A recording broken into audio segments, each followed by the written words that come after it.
Meus cumprimentos ao pessoal que está assistindo. Bom dia, boa tarde ou boa noite, aí, dependendo do horário.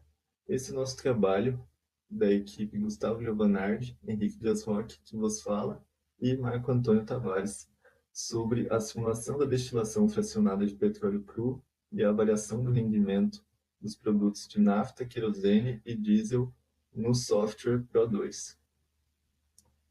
Então, aqui o sumário da nossa apresentação, que contém os tópicos em ordem de contextualização, os objetivos do nosso trabalho, a modelagem e a metodologia utilizadas, a descrição do processo simulado, a simulação em si e os resultados, e depois algumas considerações finais e últimas discussões. Então, dando início ao primeiro tópico, para contextualizar a relevância do petróleo e dos seus derivados, utilizamos dados estatísticos da produção e consumo global, extraídos do renomado BP Statistical Review of World Energy, a edição de 2022, que foi a mais atualizada e completa que eu achei. Essa publicação é uma referência consolidada e amplamente respeitada na comunidade energética e no contexto acadêmico. Aqui eu trouxe um gráfico que mostra as parcelas de consumo de energia ao redor do mundo. Então, a gente vê que uma gradual transição está acontecendo, já que o petróleo, ali representado pela linha verde, tem tido um decréscimo relativamente constante, com uma pequena queda ali nos anos de 2019 para 20 e 21, por causa de alguns acontecimentos geopolíticos que se deram na pandemia. Mas a gente pode ver ali uma tendência bem geral de decréscimo, que, por sua vez, acompanha o acréscimo da porcentagem de uso das energias de fontes renováveis, que se dá pela linha laranja escuro, que começa ali de baixo e vai crescendo também com uma tendência contínua. Outra coisa que é válida ressaltar, que está presente aí nesse gráfico, é que os combustíveis menos emissores, como por exemplo o gás natural, têm tido preferência em relação aos mais poluentes, como o carvão e o próprio óleo do petróleo em si. Dado o gráfico anterior, é necessário falar sobre a dualidade do petróleo, que muitas vezes é visto como vilão pelas questões ambientais, mas que também é considerado uma matéria-prima petroquímica insubstituível nos âmbitos da sociedade atual. Apesar da crescente pressão pela descarbonização, o petróleo continua sendo o principal motor de energia global, com mais de 3/4 da composição dessa no consumo energético primário global. E no quesito da engenharia química, pode-se dizer que ele ainda é a espinha dorsal da engenharia química, já que essa indústria é a que mais movimenta fluxo de caixa em todo o mundo. As energias renováveis até podem um dia substituir o petróleo para a geração de eletricidade e do transporte leve, mas, como dito anteriormente, não há nenhuma alternativa atual que pode substituir o petróleo em escala e viabilidade econômica. Aqui temos outro gráfico, que é excelente para a contextualização do nosso tema, pois mostra um cenário econômico da indústria petrolífera. Então, esse gráfico aqui, na escala Y, apresenta o preço em dólares por barril. E no X, nós temos o tempo progredindo desde o início da indústria petrolífera, ali por volta de 1850, até os anos vigentes. Então, a linha verde escuro mostra o preço nominal na época, e ela não é tão importante. Já a linha verde claro é o dado mais importante para a nossa análise, pois ele apresenta o preço ajustado pela inflação. Então a gente pode ver que o preço do petróleo nunca decaiu desde o preço inicial de quando foi descoberto o petróleo. Ele só tende a crescer e, com a diminuição da disponibilidade desse recurso, ele sempre tenderá a crescer. Esse slide trago para vocês um panorama internacional da produção de petróleo cru. Somando tudo, são produzidos aproximadamente 90 milhões de barris todos os dias. Aqui está separado a produção dentre os maiores grupos produtores do mundo, onde 35% vem da OPEC, que é um cartel intergovernamental focado em coordenar e unificar as políticas petrolíferas dos seus países membros para estabilizar os preços, mantendo uma coordenação geopolítica no mantimento do preço do petróleo, para evitar grandes variações e problemas envolvendo essa questão. A OPEC é formada por países do Oriente Médio, principalmente, que representam os maiores produtores. Também é composta por países da África e da América do Sul. A América do Norte, como conhecemos, É composta dos Estados Unidos, o Canadá e o México, sendo os Estados Unidos o maior produtor de petróleo no mundo atualmente e o Canadá um grande player do mercado também. Por isso eles representam essa parcela aí de quase um terço da produção mundial. Já o CIS, a Comunidade dos Estados Independentes, é formado principalmente pela Rússia e demais países ali do centro da Euroásia. Temos os outros países com a parcela de 23%, onde estão incluídos o Brasil, países da União Europeia, a China, a Índia, dentre os mais diversos países das mais variadas regiões.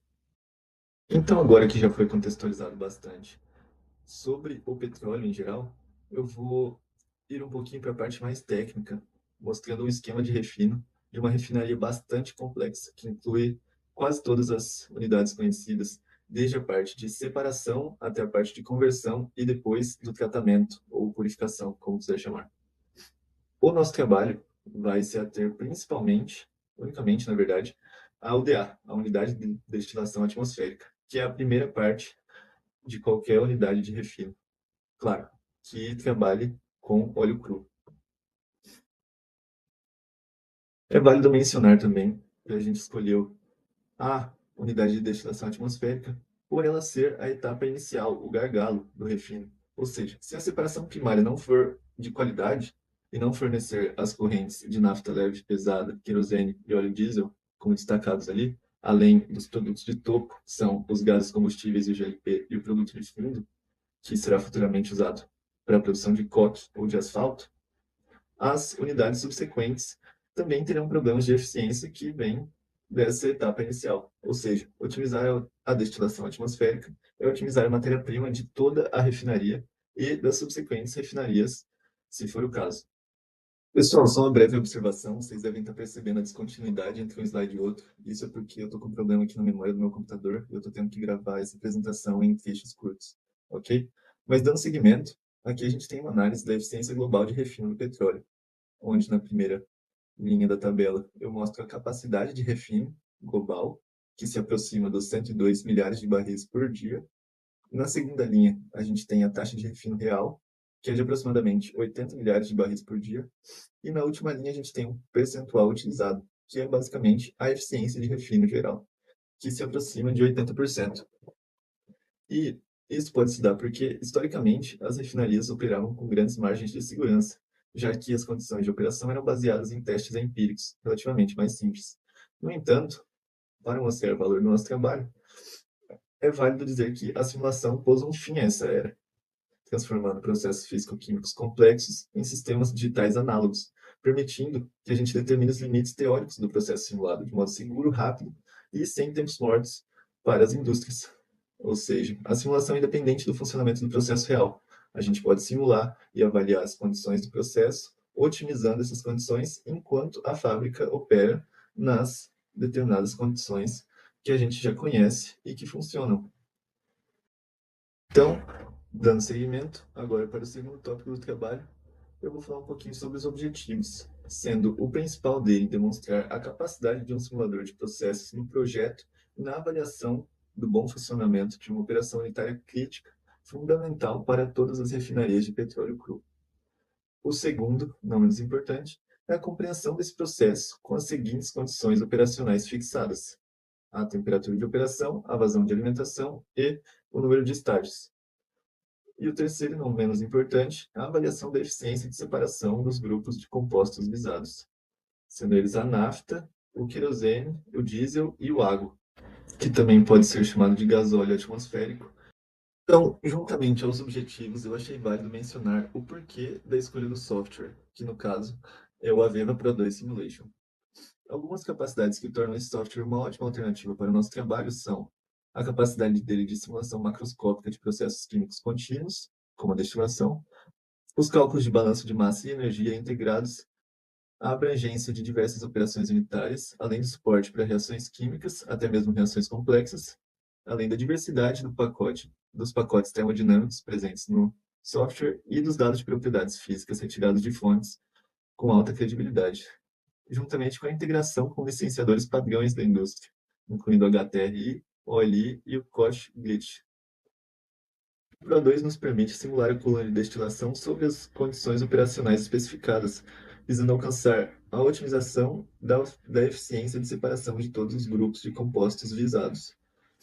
Esse software possibilita que empresas e indústrias diminuem tanto os custos de capital, o CAPEX, quanto os custos operacionais, OPEX, à medida que o software permite a otimização da planta. Nessa parte do seminário, vamos detalhar a seção 3, modelagem e metodologia.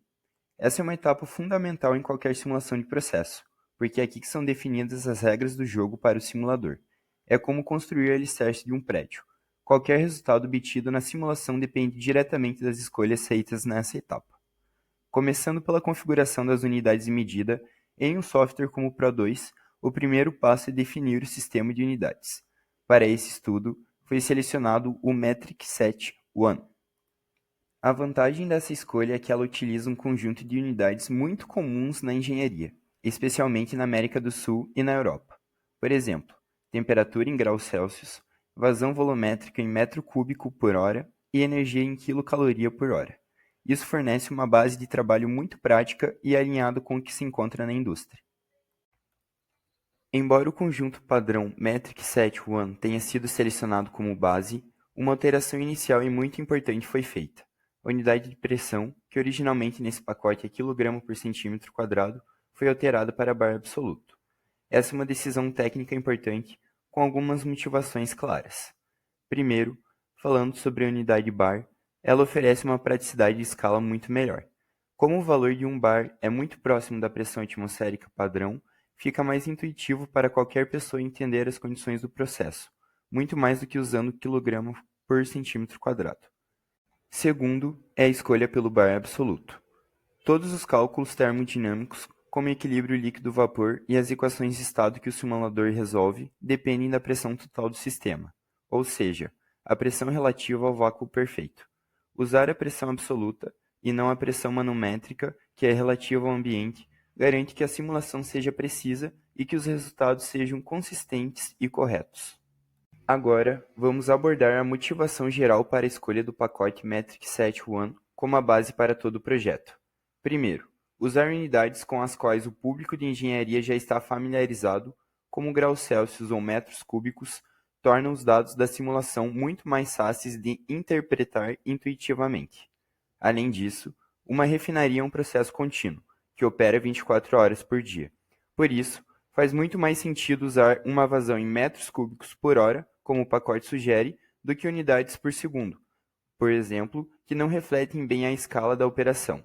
E, o último ponto, que talvez seja o mais importante, facilitar a comunicação com engenheiros de campo. O objetivo final de uma simulação como esta é ser aplicada na prática. Para isso, ela precisa falar a mesma língua da equipe de operação. A escolha desse pacote métrico facilita essa ponte entre o modelo digital e a realidade da planta. Com as unidades definidas, o próximo passo é a seleção dos componentes. É preciso dizer ao simulador o que ele vai processar. Nesse caso, são cadastrados os componentes explícitos, que são principalmente os gases leves e a água. Como a tabela mostra, foram incluídos etano, propano, isobutano, N-butano, isopentano, N-pentano e a água. O restante da carga de petróleo é definido mais para frente, através de uma curva de destilação, mas esses componentes, entre aspas, puros, precisam ser definidos no início. Certo. Com as unidades e os componentes definidos, chegamos a uma das decisões mais importantes da metodologia, o modelo termodinâmico. Como o slide aponta, ele é literalmente o cérebro do simulador. É o conjunto de equações que o software usará para calcular as propriedades das substâncias. O objetivo dele é prever o comportamento das substâncias em diferentes condições operacionais de temperatura e pressão. Para um processo de destilação como esse, ele é absolutamente fundamental para calcular o equilíbrio líquido-vapor, o ELV. Sem um bom modelo de equilíbrio líquido-vapor, a simulação não funciona corretamente ou gera resultados que não condizem com a realidade. O método escolhido para esse estudo foi o Grayson Street, ou GS01. Ele é um modelo ideal e amplamente validado para sistema com hidrocarbonetos pesados e alta concentração de hidrogênio, ou seja, é um padrão em processos de refino de petróleo e petroquímica. Um ponto prático muito importante na simulação desse processo específico foi que o Grayson Street foi o único modelo que demonstrou capacidade de convergir.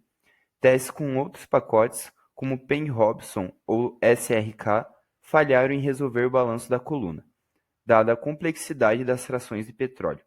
O Grayson Street, por ser mais robusto para esse tipo de sistema, foi o que tornou a simulação viável. Falando um pouco sobre a história do modelo, ele foi apresentado em 1965 por Grayson e Street no 6º Congresso Mundial de Petróleo. O objetivo original era criar um método confiável para projetar reatores de hidroprocessamento, como hidrotratamento e hidrocraqueamento. Por isso, ele é considerado uma alma do refino moderno, pois resolve muito bem os sistemas complexos de hidrogênio e hidrocarbonetos pesados. O Grayson Street é um modelo híbrido. Para a fase vapor, ele usa uma versão modificada da famosa equação de estado de Redlich-Kwong, ou RK. A equação base foi apresentada no slide. O que o modelo GS faz é redefinir os parâmetros A e B dessa equação usando novas correlações para otimizar o cálculo para altas temperaturas e altas pressões.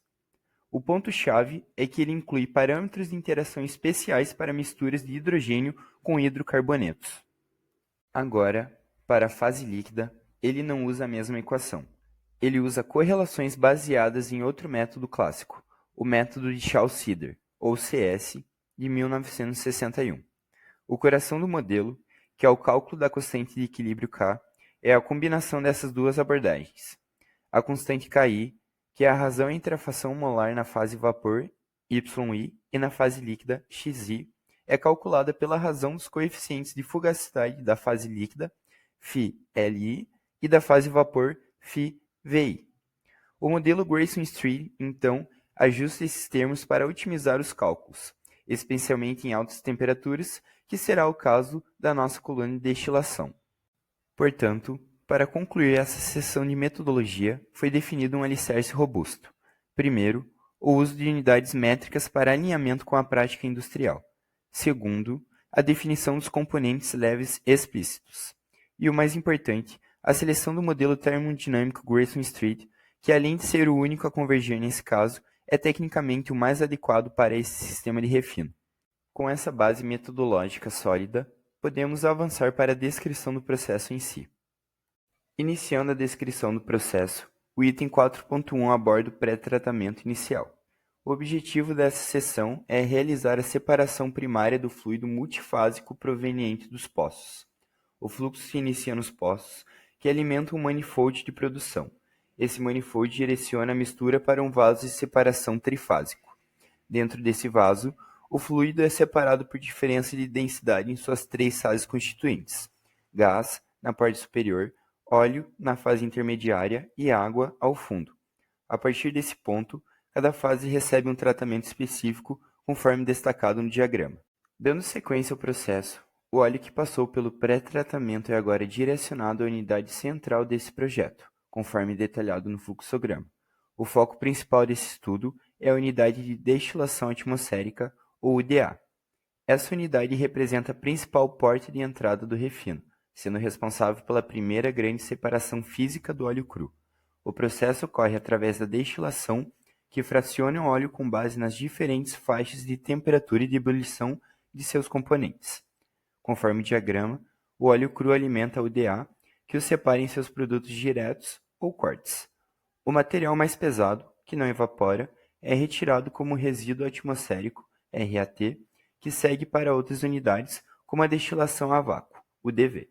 Aqui está a apresentação do fluxograma geral da simulação, detalhando a unidade de destilação atmosférica que foi introduzida conceitualmente no slide anterior. Uma análise aprofundada da construção desse fluxograma, incluindo seus parâmetros e dimensionamento, será devidamente detalhada na seção de resultados. Para essa descrição do processo, 2 componentes centrais são destacados. Primeiramente, a coluna de destilação fracionada, que é o equipamento principal onde o óleo cru é separado em seus diferentes cortes, como querosene e diesel, que saem pelas correntes laterais. Contudo, essas correntes laterais não saem diretamente para o armazenamento. Elas são alimentadas nos vasos strippers destacados ao lado. A finalidade desses strippers é purificar esses produtos. Neles, um agente de arraste, geralmente vapor, é injetado para retirar os componentes mais leves que foram arrastados juntos com a corrente líquida. Esses componentes leves são, então, retornados à coluna principal. Essa operação é crucial para garantir que os produtos finais, como o querosene e o diesel, atendam às especificações de qualidade exigidas, principalmente o ponto de fulgor. Bom, agora eu vou explicar um pouco de como a gente fez para simular o nosso processo.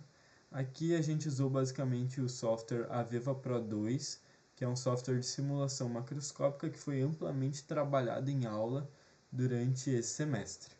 Bom, por se tratar de um software de simulação macroscópica, aqui a gente vai dar dados de entrada. Então a gente vai falar a corrente que entra com suas condições de temperatura, pressão e de composição. A gente vai dar também um modelo termodinâmico e a partir disso ele vai fazer cálculos, né, que estão por dentro do software e basicamente de balanços de massa, energia e termodinâmicos para identificar as correntes de saída desse processo. Aqui a gente vai simular o refino do petróleo, né? Um refino através de uma destilação atmosférica. Então nós temos uma coluna que opera a pressão atmosférica, com suas saídas de topo, três saídas intermediárias e uma saída de fundo, que é constituída por componentes mais pesados que não conseguiram ser volatilizados. Bom, além disso, essas correntes intermediárias elas vão passar por um stripper, né? Todas as três correntes, em que nesse stripper entra uma vazão de água a uma certa temperatura e pressão, e essa água volatiliza os compostos mais leves que entraram no stripper e a partir disso sai uma corrente de retorno que entra novamente na coluna de destilação. Agora eu vou mostrar como foi feito passo a passo para a montagem do nosso sistema. Para começar, a gente teve que botar a corrente de entrada do petróleo. Aqui a gente pode selecionar e a gente clicou aqui em Petroleum e basicamente a gente deu as informações de temperatura de entrada, que é 232 graus Celsius, a de pressão, que é aproximadamente 2 bar, e clicando aqui a gente pode setar a vazão, que é de 795 metros cúbicos por hora, e a gente vai definir a composição desse petróleo, clicando aqui. Basicamente aqui a gente define se é um petróleo mais pesado ou um petróleo mais leve. E como que a gente faz para definir isso? Aqui a gente tem essas duas colunas, a da esquerda que se refere à porcentagem do petróleo que é destilada e a da direita à temperatura. Então aqui a gente tem, por exemplo, que a 97,8 graus Celsius, 10% do nosso petróleo ele é destilado. E 50% do petróleo destilado a 365,6 graus Celsius. E 100% do nosso petróleo destilado a 871,1 graus Celsius. Com isso, a gente consegue definir se esse petróleo é mais pesado ou mais leve, né? Consequentemente, se o nosso petróleo, né, tivesse mais porcentagem dele destilado aqui a temperaturas mais elevadas, a gente teria um petróleo mais pesado. Se fosse o contrário, ou seja, ele atingisse porcentagens maiores em temperaturas menores, a gente teria um petróleo mais leve. Além disso, aqui, só vou falar, a gente vem em seleção de componentes e a gente, aqui esses NBP, Normal Boiling Point, são os componentes gerados quando a gente selecionou aqui petróleo.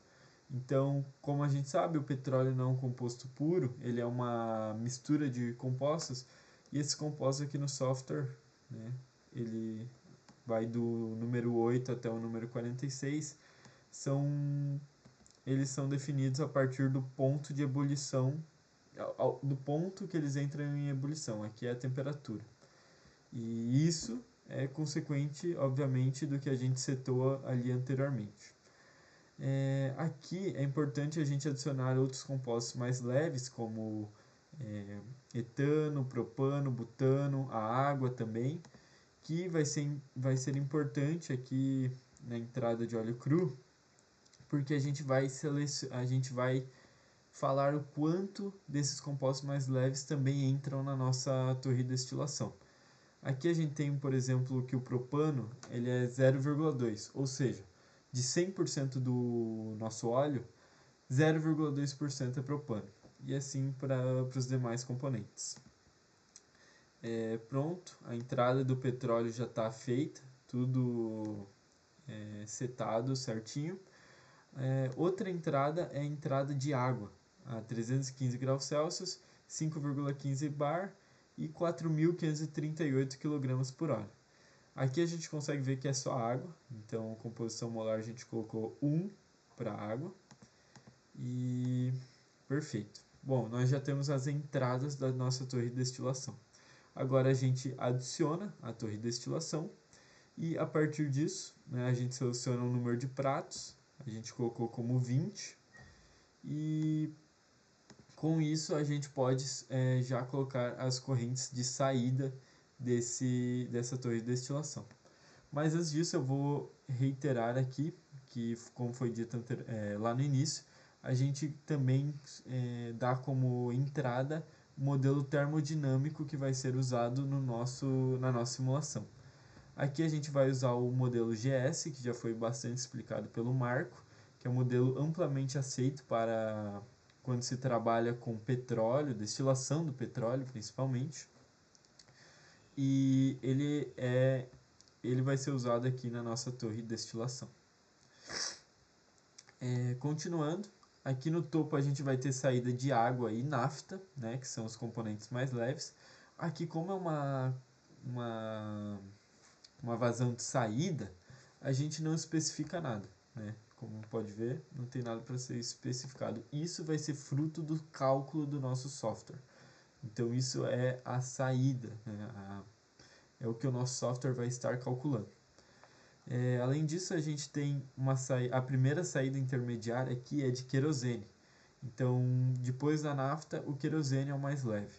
E ele está basicamente no prato 8 e ele entra no stripper. A gente tem uma entrada de água, como foi dito anteriormente, também a 315 graus Celsius e 5,15 bar. Aqui a 181,4 kg por hora. E basicamente a gente vai ter uma saída de querosene mais puro, né? Sem compostos tão leves. Os compostos mais leves vão sair com a água e voltar para a torre de destilação e continuar o processo de destilação. Abaixo da querosene a gente tem o diesel, que está saindo aproximadamente no prato 12, ele entra no stripper, que também tem entrada de água, nas mesmas condições termodinâmicas, porém a 2.041 kg por hora. Então tem uma entrada maior de água aqui. E aqui nós também teremos uma saída de diesel mais puro. Depois do diesel nós temos o AGO, que é em inglês, né, esse termo é em inglês, mas ele é o gasóleo atmosférico. Ele é parecido com o diesel, mas é um pouco mais pesado, contém compostos mais pesados. Ele também vai passar pelo stripper. Aqui a vazão de água está nas mesmas condições termodinâmicas já apresentadas, porém a vazão é de 681 kg por hora. Por fim, né, a nossa última saída será o resíduo, que é conhecido como resíduo atmosférico, que geralmente para agregar valor vai passar por uma torre de destilação a vácuo, né, que é basicamente o mesmo processo, só que a torre trabalha a vácuo, o que faz com que a pressão de vapor, né, que a pressão de vapor atinja a pressão ambiente mais facilmente, então faz com que os compostos volatilizem mais facilmente. Porém a gente não chega a simular isso, a gente só vai ver a composição desse resíduo futuramente quando obtermos os dados de saída. Bom, aqui está feito, basicamente todo o nosso processo já foi setado, né? Caramba.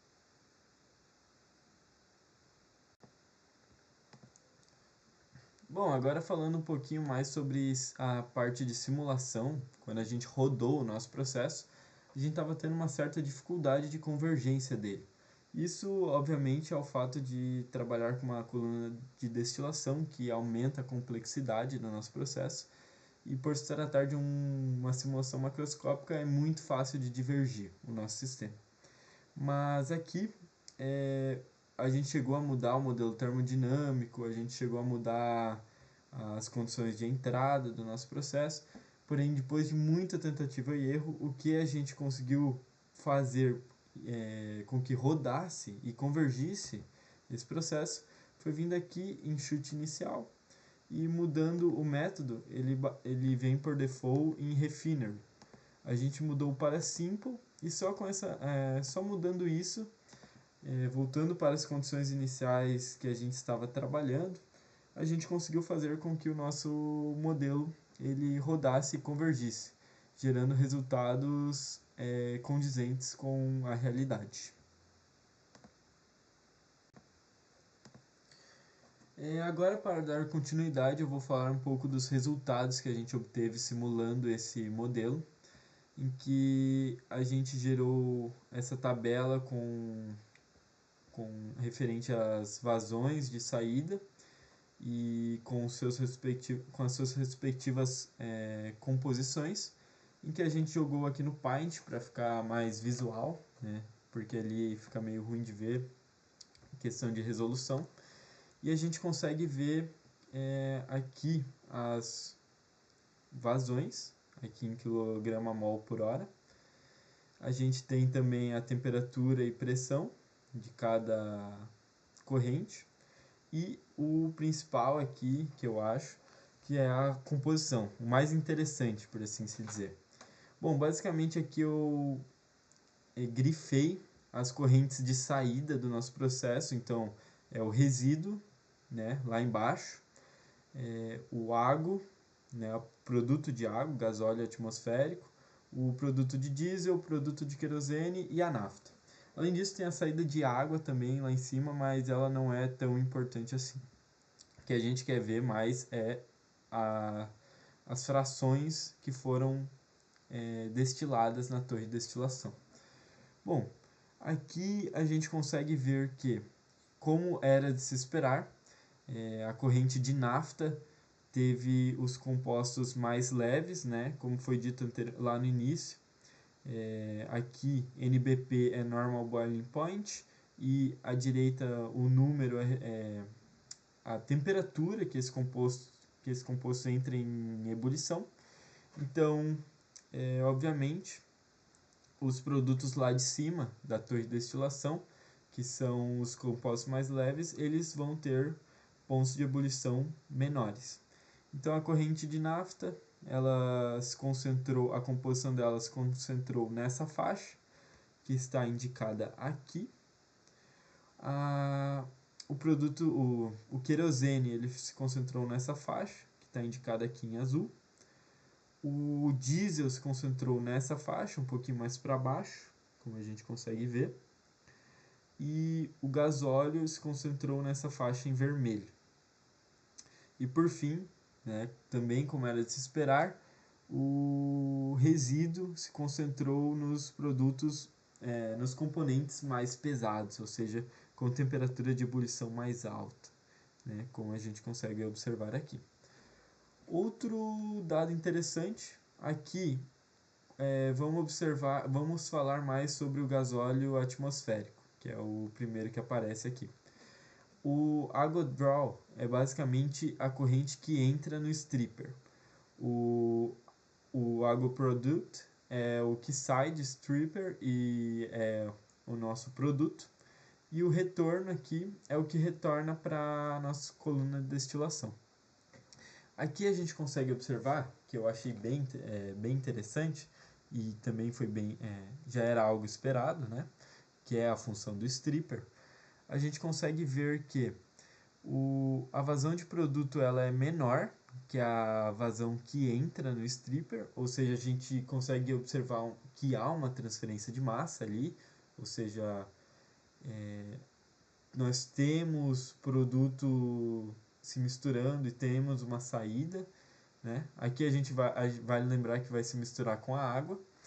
E o que é mais interessante, a gente consegue ver que no produto, na corrente de produto, a gente tem uma composição, né, focada nessa faixa. Então, essa faixa tem um aumento de fração molar, e o que está fora dessa faixa, ou seja, aqueles componentes mais leves, há uma diminuição na fração molar, o que era esperado, porque a corrente de água a alta temperatura vai carregar esses componentes mais leves de volta para a coluna de destilação a partir da corrente de retorno. E aqui vai lembrar que a corrente de retorno, por ter água ali entrando, ela é composta majoritariamente por água. Então, né, um resultado que já era esperado, só que achei bem interessante que realmente dá de observar bem o que o stripper faz, né? Dá de ver que realmente a simulação consegue trazer resultados bem condizentes com a realidade, né? Aqui à direita nós temos basicamente as entradas do nosso processo, então aquilo lá que já foi setado, que não tem basicamente tudo já era conhecido daqui para a direita. Porém, o que é interessante ver é a composição do nosso petróleo cru, né? Que antes de passar pela torre de destilação. E essa composição é decorrente daquela configuração que foi feita no início, em que a gente colocou a porcentagem do petróleo que é destilada a determinada temperatura. Então, a partir daqueles dados de entrada, o software tem um modelo ali por trás que define a composição desse petróleo. Bom, com isso, aqui a gente tem basicamente o nosso pós-processamento, os resultados obtidos da nossa simulação, que foram bem interessantes e condizentes com o que a gente esperava, né? Ver essa escadinha em que, por assim se falar, né? Dos compostos mais leves até os mais pesados, e ver que realmente está numa faixa bem definida, né? O que mostra que realmente mostra o quão interessante é trabalhar com esses softwares macroscópicos e o quão didático eles são para o aprendizado e manipulação. Então, eu estou aqui de volta, agora com um pequeno probleminha na câmera, mas tudo bem, para as considerações finais do nosso trabalho. Então, a simulação confirmou para a gente a aplicação dos fundamentos de balanço de massa e de energia, validando a modelagem rigorosa que a gente desenvolveu para esse sistema, o que pode contribuir para futuras otimizações, alterações ou modificações nessa coluna. Em segundo lugar, o comportamento termodinâmico foi confirmado, ou seja, a ordem de separação dos produtos, os leves no topo, médios na parte intermediária da coluna e os pesados na base, validou a precisão dos modelos termodinâmicos usados no software PO2, atestando a qualidade do design da torre e da escolha do pacote escolhido. Ficou meio redundante, perdão. Em terceiro lugar, o controle fino das frações leves, ou seja, a análise da corrente de stripper confirmou o controle preciso das frações mais leves, sendo elas o GLP, os gases combustíveis e a fração da nafta leve, que é um ponto crucial para a máxima eficiência de recuperação nessa coluna, sendo essas matérias-primas algumas das mais valiosas da indústria petroquímica, com ênfase na nafta leve. Por último, a otimização de performance. Sob as condições fixadas de temperatura, número de estágios, vazão, dentre outras, obtivemos altas eficiências de separação, demonstrando o potencial de operar a torre no limite máximo teórico de desempenho, elevando a rentabilidade por barril processado. Já por último, e não menos importante, as perspectivas de melhoras na simulação. dentre elas a otimização multiparâmetrica, ou seja, a avaliação do impacto do conjunto de variação de parâmetros como a pressão no topo, os perfis de temperatura em cada estágio, a composição de saída em cada estágio, a temperatura de operação, encontrando aí diferentes grupos de pontos operacionais. O estudo de capacidade, ou seja, da análise da influência de um número de estágios ou no diâmetro ou até mesmo na altura da coluna, na eficiência de separação. Também a análise de flexibilidade para possíveis expansões do modelo na simulação do processamento de diferentes tipos de óleos crus, já que dependendo do local de onde são retirados, eles podem ter composições variadas, assim permitindo a compra da matéria-prima com base no modelo simulado. Ou seja, nesse trabalho foram feitas avaliações para os parâmetros específicos. Em futuros trabalhos, a gente poderia trabalhar na variação desses parâmetros, o que influenciaria no aumento ou diminuição do número de estágios ou de propriedades geométricas da coluna.